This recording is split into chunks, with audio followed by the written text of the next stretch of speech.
Today we will be studying one of the aspect that is Norma verticalis.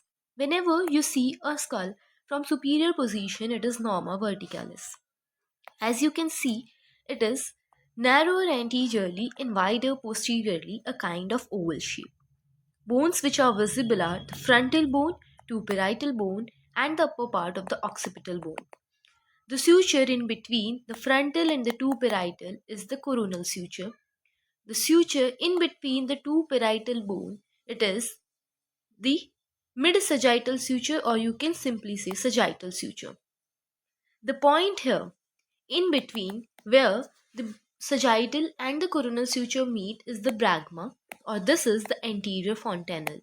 In children, it closes at about 18 months of age, and this is the point that closes at the late stage, 18 months. Rest other point closes earlier.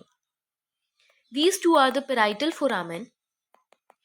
In between the two parietal foramen, the point in between the two parietal foramen on the sagittal suture is obelion. There is a suture between the frontal bone known as metopic suture. It closes by the age of 6 years, but in 3 to 8% of the population it do exist. Vertex is the highest point on the sagittal suture. The highest point on the suture is the vertex. This skull is arched and is dome shaped, just like your head, and is called as vault. Lambda is this point, where the sagittal suture meet with the lambdoid suture.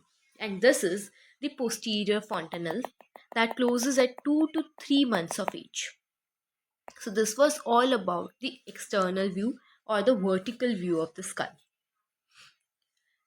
Now the maximum convexity on the parietal bone, the area where there is maximum convexity on the parietal bone, this is said to be the parietal tuber. The clinical importance of Norma verticalis is that there are fontanelles, anterior and posterior, that closes at different time. Second is that if the fuse is earlier, then the child will have stunted growth or mental retardation.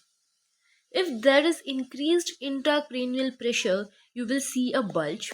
And if there is a decreased intracranial pressure, then you will see a depression. This depression or decrease in intracranial pressure is usually due to dehydration in children. One of the term is caput succedaneum. This is the swelling of soft tissue that occurs due to rupture of certain capillaries during the birth process or delivery. It resides and subsides on its own after a few days. This is caput succedaneum, that is a swelling of soft tissue